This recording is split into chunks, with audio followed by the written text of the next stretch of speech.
Wyndham Clark is your winner from last week. Nick, he was not 200 to 1, 300 to 1, 400 to 1. We couldn't even get a full tournament in, which just adds to the chaos of trying to select a winner for this season. Welcome, everyone, to Tea Time. It is the Waste Management Phoenix Open this week. It's time for debauchery. It's a frat party with a golf tournament kind of going around around it. So it's a great week, Super Bowl week. We've got a lot to get to. We're going to break down the course, the field, give you some bets, and get you ready to turn a profit here.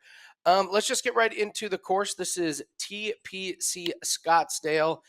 And I think this is just a really fun course that offers a little bit of everything. I don't think it favors one particular part of the game. You have to drive the ball accurate. You have to drive the ball far, especially this week with the weather. And we'll jump into my three favorite closing holes in golf, Nick. I can make the case this is the best stretch of three holes to close out a tournament. You will start with the 16th hole. We see it right here. And you see this is just absolute chaos here. There's scenes of the different parties. You see all the beer cans and water bottles from when I believe that was when Sam Ryder had the hole in one in 2022. There's people in costumes. There's people almost passed out. Some of them are passed out by the end of the day. So it's an amazing hole, and the hole itself is just kind of a short par three. So it's crazy. You got you're so amped up, I got to imagine, coming off that hole. And then you got to kind of calm yourself down because you've got the 17th hole right after it. This is a drivable par four, but there's water off to the left that always trips people up. We've got bunkers on this hole as well. So a birdie is just as likely as a bogey, I feel, on this hole. So you come off a really crazy 16th hole, and then you've got the 17th hole. Let's say you navigate that one. Then you've got the 18th hole, which I just love the drive on this one, Nick. You've got water off to the left. You got those bunkers that are off to the right.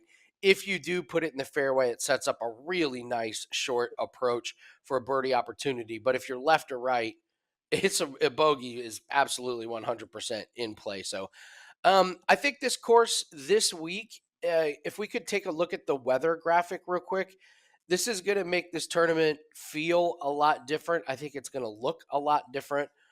Don't don't underestimate the power of that rain on Tuesday and Wednesday before we even get to Thursday, Friday, and Saturday. So make no mistake, this course is going to be damp. It's going to be wet, and it's going to be colder than normal. On Thursday, there is probably going to be some rain, probably not as much on Tuesday and Wednesday, but Thursday and Friday, I would expect some rain, and then Saturday, absolutely some rain in the morning, and then a pretty decent day on Sunday. So, um, Nick, what's your take on the weather and this course? Because I think driving distance in the air is just going to be key. I don't see the ball rolling out very much. And I think this is really just going to be a test of the entire part of the game. And I have in bold here, minimizing mistakes is going to be what the winner does the most, because I think there's some trouble out there, and sometimes it's just going to be better to take the par, take the bogey. What's your take on the course and the weather this week? Yeah, the weather is just lingering effects from what we saw last week at Pebble, right? And the first thing I look at when I'm looking at the weather is there an advantage, to a Thursday or Friday tee time, and which wave you're in? And I don't really think so. I mean, it seems similar on both days. There's a chance of rain both days, but really it's just cold. There's not a lot that's going to do that, but will it affect the whole tournament? Yeah, I agree with you that it's going to play a little longer than normal. The cold weather does that already. Plus, you add in the fact that it's wet, so distance off the tee can definitely be more of an advantage again this weekend. If you look at the past history here, anyway, Andy, this course has tended to favor longer hitters in its history. So you got guys, obviously Scottie Scheffler is a long hitter. He's back-to-back winners. Brooks Koepka, two-time champion here. Gary Woodland, obviously one of the longest players in his day. Phil Mickelson, of course, he could smash it. So there's a lot of history here that distance off the tee matters. And that's when it plays, in the normal 70-degree February days. And this being colder and wetter, I think it might be even more important. Other than that, I mean, this typical desert type course. You got green fairways, green tees, green putting greens, and then desert everywhere else. There's a lot of water, oddly enough, that comes into play. Not a lot of tree trouble, obviously, here in the desert. But you mentioned the 3-hole stretch at the end. The 16th, just to hit on that for 1 second, is you got a hole where the gates for the place open 2 hours prior to the first tee time. Most people, well, especially we'll call them the ASU students, will be there for gate open, run to the 16th hole, and get there because that's the only chance you're going to have a good seat because you got to get there right away. So now you're talking about 2 hours before the tee times even start, and then what? 3.5, 4 hours before the first tee time gets there. You got 5 hours of drinking before you even see the first golf shot. So yeah, that crowd is very amped up by the time the golfers get there, and it's a surprise if literally if anybody can make it through the full day because it's such a long day of drinking, but it's fun. I'm looking forward to it. It's always just hilarious to watch how the players interact with that hole too, because they obviously it's completely unique in the game, but definitely Yeah. fun for us. And I'll add one last thing: if you're looking for anything, this week offers different things as far as the betting market. Andy, you mentioned the Super Bowl also going off on Sunday. There's a lot of cross-sport parlays that your books will offer. Everybody offers kind of different things, but take a look at some of that stuff. Andy, we've both had success with it in the past. You can combo top 20 or top 10 with, Super Bowl props or spreads or whatever. So take a look at that and what your book offers because there are some unique opportunities this week for that market. I won't embarrass the book by telling them by calling them out, but one of the props was, will Travis Kelsey have more more yards, or will Jon Rahm's final round at the Waste Management? What will be they mixed up their tournaments there. So oops. So, just for the record, we will not be seeing Jon Rahm at the Waste Management. I'm sure they will fix that. So yeah, I have a note. I have a free article that's up at wagertalk.com. It's a free digital download. Just go to Andy Lang at wagertalk.com, download it. I have a note that this is the only tournament where wayward shots can find trouble behind bushes, cactus, water, bunkers, and drunk fans.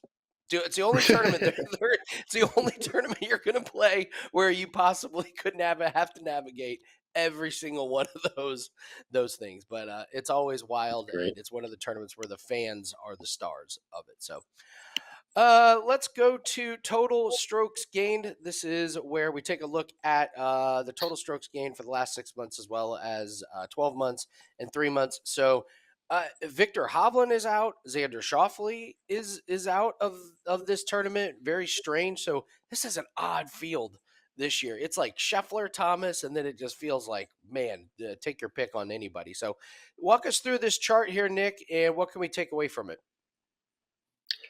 Yeah, absolutely.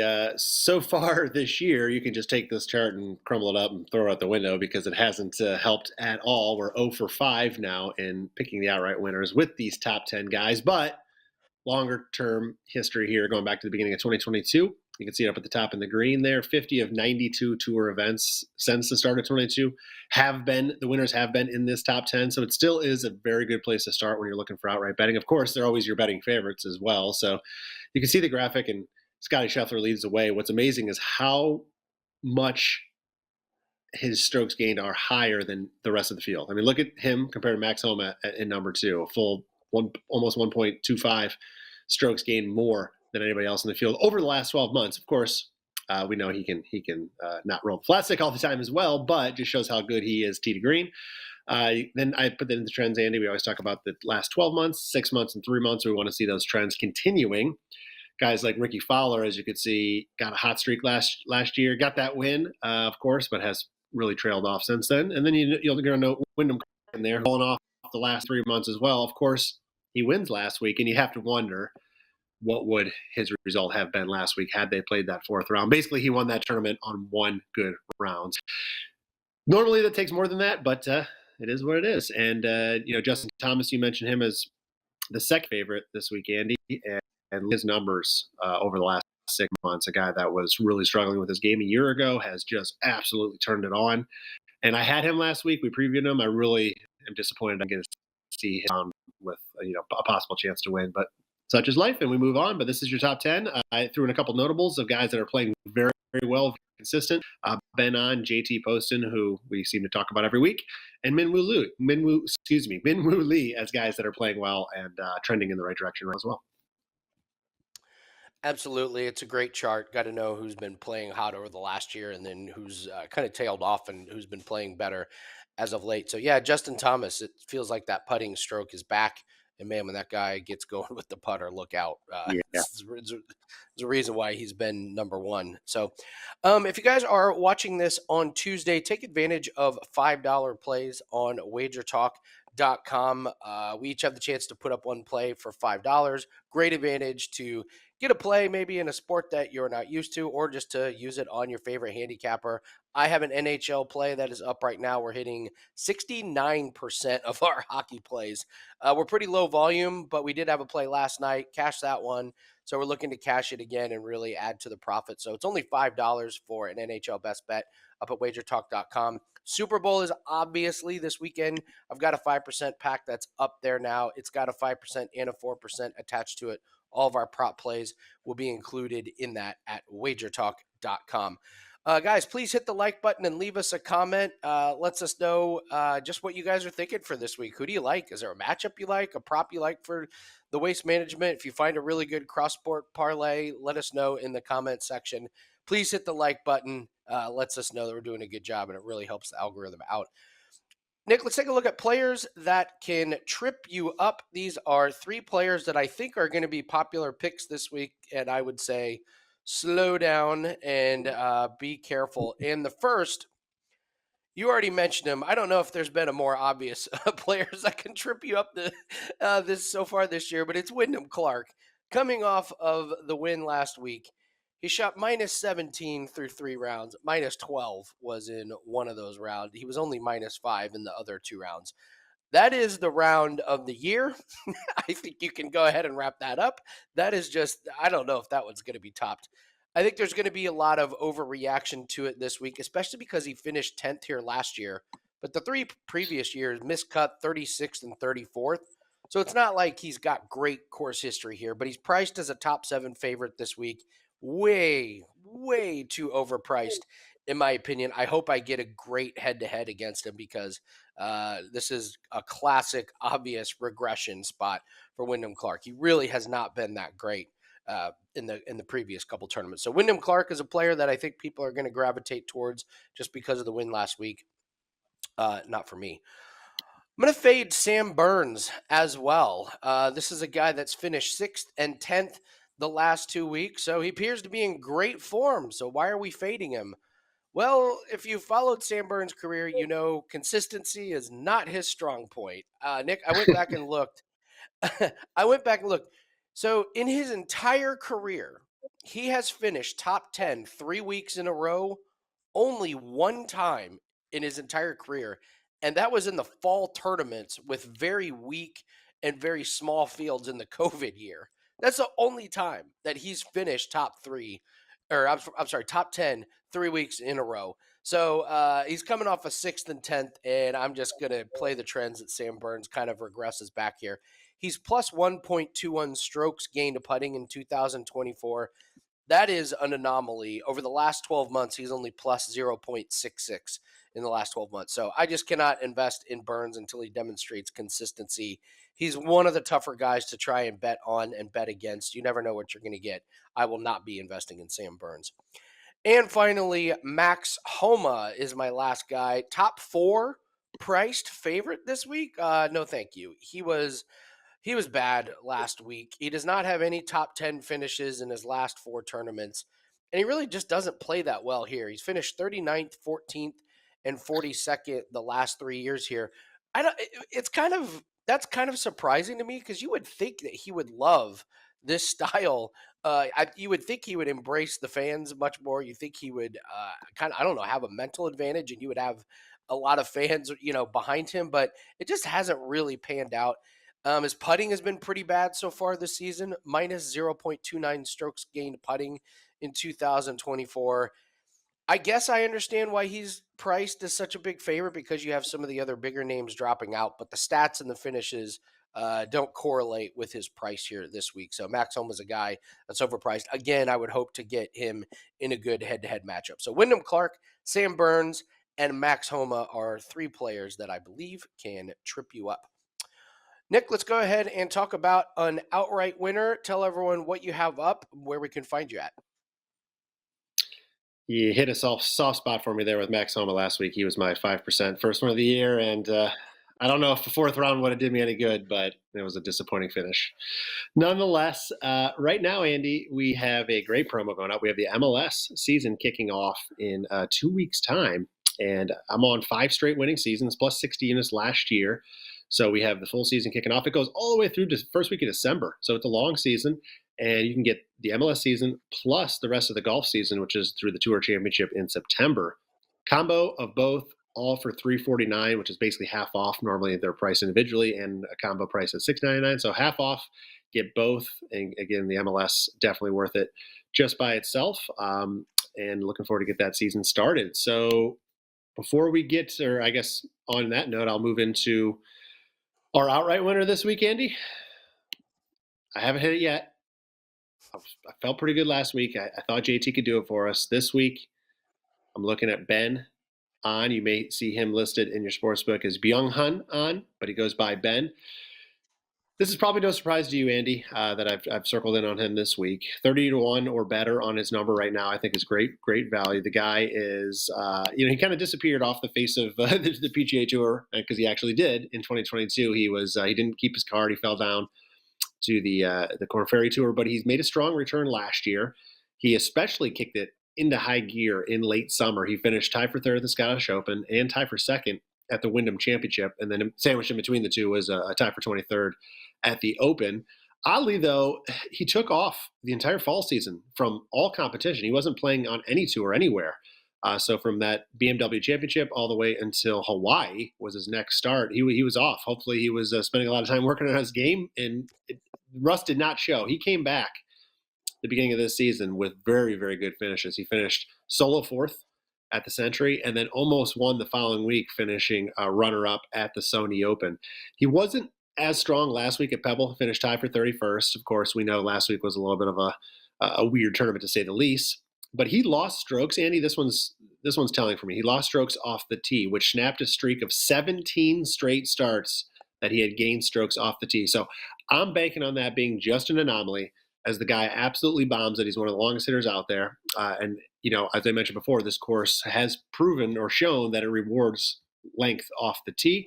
In addition to bombing it, On is riding a very hot putter as well, as he's gained strokes putting in 8 of his last 9 starts. So he is literally the motto: drive for show and putt for dough right now. Finally, he's played this event 5 times. He's made the cut in all 5. He's got 4 finishes of tie for 23rd or better, including a solo 6th and a tie for 9th. So playing well, good history at this event. Can smash the ball, which maybe comes into play a little bit more this week with the weather and the course. So I like Ben On at better to 30-1 this week to cash. Yeah, such a great price, especially with a lot of these big names not being in there. So there's definitely a lot of value in that price. So that's a great outright winner at 33-1 there. Make sure you check your books. Make sure you get the best price on the outright winners. Not all books are the same price. So Yeah, for sure.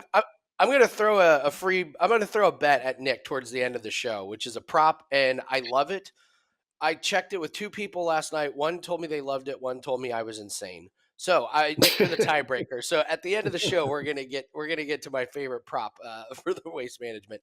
Let's take a look at Draftkings Darlings, and this is the ultimate stars and scrubs week for me, because you end up with like 2 really high price guys, Justin Thomas and Scottie Scheffler, and then it really falls off. So you're trying to find some of these lower price guys to put in your DraftKings lineups, and I think there's a lot of them there. I will start with Scott Stallings at 6,700. He's made the cut in 2 out of 3 tournaments this year. I love his putting, plus 0.58 this year. But what I love about him is he's finished 23rd, 21st, and 36th the last 3 years here. And I think this field is weaker than the previous 3 years. He does not drive the ball very far. That's a concern. but it hasn't affected him in years past. So at 6,700, I get a guy who plays good here, who's putting the ball really well. This is a great low priced golfer to start for your DraftKings lineups. Up next, Michael Kim.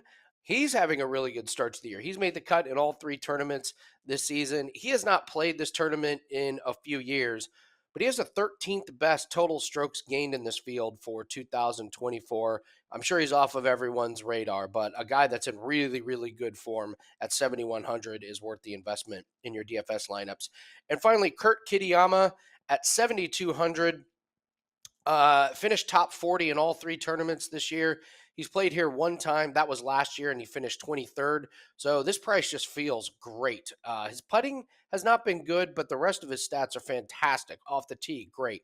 Approach is really good. So all we need is to get him through to the weekend and get us points. And if he replicates a 23rd place finish like he did last year, we're sitting pretty on Kurt Kitayama. So those are three DraftKings darlings. And in my free article on wagertalk.com, I show you how to create a lineup, Nick, that actually has Justin Thomas and Scottie Scheffler in it.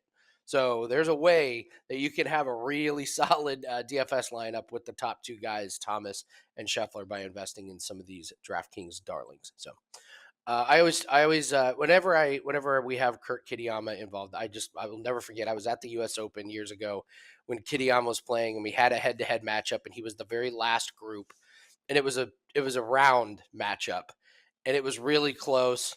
And they got to the 17th hole, which was a par three, and they both hit it off in the grass where we could go over.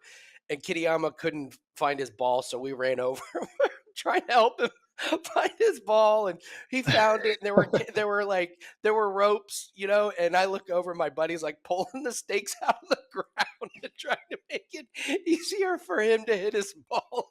It was a riot. I will never forget trying to Anything to cash trying to that. I help. love it. Oh my God. Yeah, and anything, we didn't do anything illegal. We were just very anxious to help Kitayama find his that, ball and not his playing partner find that's his like ball. So the entire crowd moving the famous loose impediment for Tiger at this very tournament, the whatever that was 20 years ago, right? The rock that was as big yes, as a the train. boulder. I forgot that is here, the loose impediment. If you have not seen that video on YouTube, that is worth a look, where they deemed a boulder a loose impediment and they got the crowd to move the boulder. Yes. Oh my God, the waste management.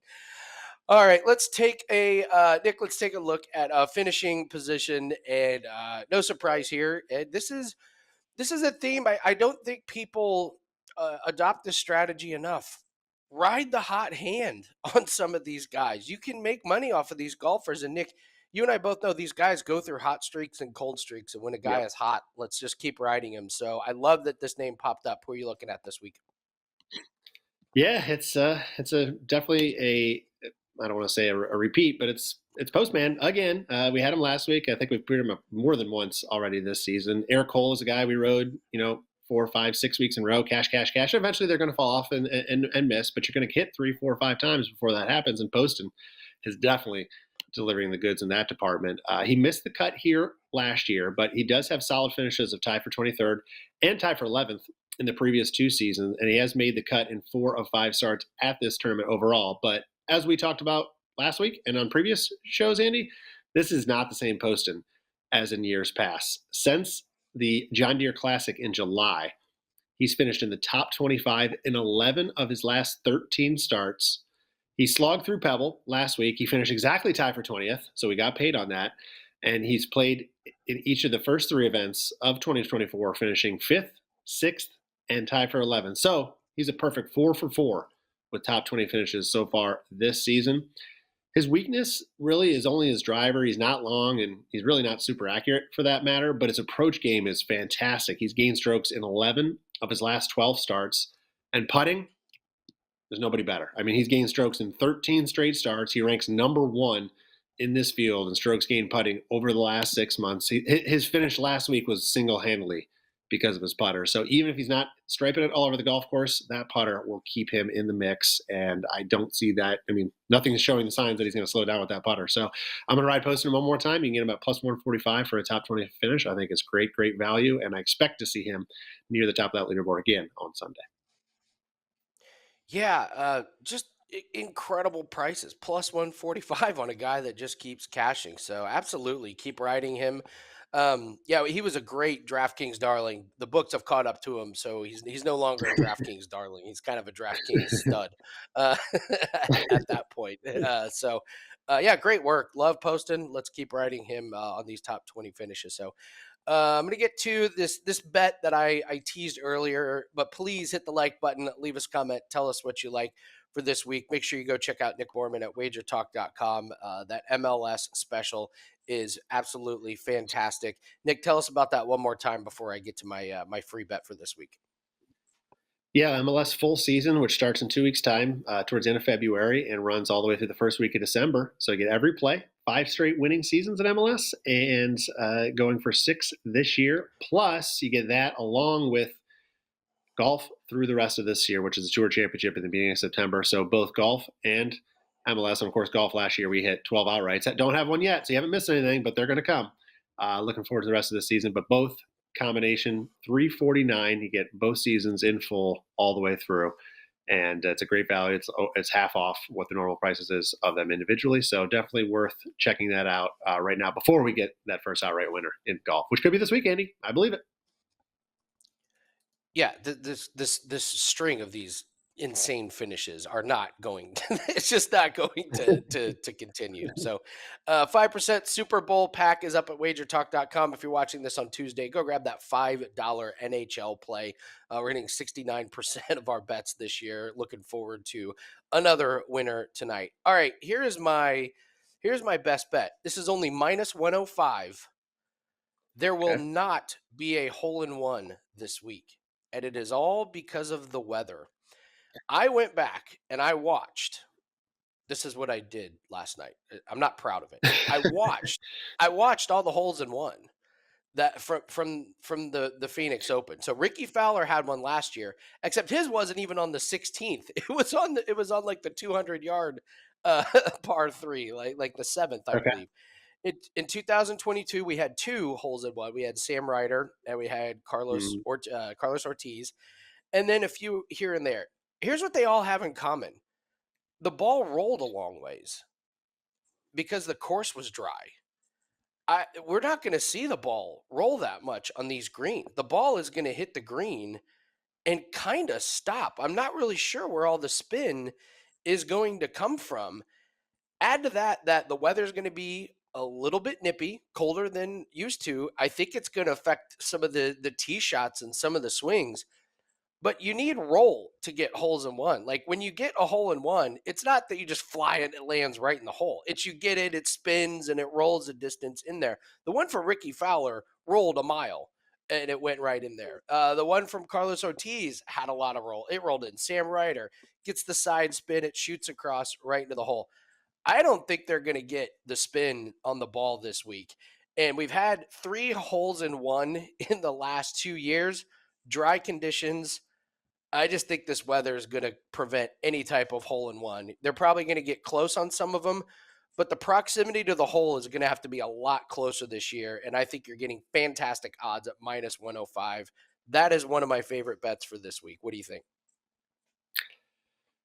It's tough. I would normally say, yeah, I agree with you because hole in ones are, listen, there's a lot of luck involved. I don't care how good you are. It still has a lot of luck to be able to find the bottom of that cup. And if you look at the history, not just of this tournament, but of just PGA Tour events in general, you're going to find a lot more tournaments without hole in ones than you will with hole in ones. So generally speaking, I think you're probably right. It's probably a pretty good bet. I mean, if this was anywhere in the minus 125 or higher range, I would say no. But at basically a coin flip type of price, I don't see a big problem with it. I think there's a good chance, slightly better than 50% chance that will cash for you, Andy. I like it. It's minus 105. I was stunned at the at the price. I'm like, a hole in one in these conditions. So that's my best bet. I didn't get a full blown like amazing reaction from you, Nick. You're a little nervous about it. I can tell. I am. I was trying to like gather. Hey, wait a minute. Maybe the field is a little bit less. There was 156 I think last year. It's 132 this year. So you got 24 less guys, right? That helps. So it's there's some things working in your favor there. But I've never been great or really been involved too much in that market, so it's hard for me to get a real read on you. I'd want to go back because you caught me off guard. I'd want to go back and look at like history of what how, this event and other events, how often this happens, because I don't fully know, but I know it's less than 50% of the time. It does not happen that often here, but when you see the replay after replay of Tiger's hole in one and Right. Molinari's hole in one, and and Sam Ryder's was amazing, but I just the fact is this doesn't happen that often. There's been three in the last couple years. I mean, on the 16th hole, which is the obvious where it'll happen. So twice it happened in 2022, but then you got to go back to 2015, then 2011, then 2002. Like there's just a lot of big breaks. So, and last year there was not the hole in one on the 16th. This was on the one that was out in the field. If you go back and watch Ricky Fowler's hole in one, there's no way that happens again this year. He landed it way short and it just rolls way up right into the hole. So, all right. Well, I'll be on an island on this one. But I do like there to not be not be a hole in one. So, all right, guys, that is going to do it for tea time. Let's have a great tournament, man. This is such a great tournament to watch, especially on Super Bowl Sunday. So let's enjoy watching these tournament. Let's cash some winners. All of our bets can be found at wagertalk.com. Good luck in your bets, and we will see everyone next week on Tea Time.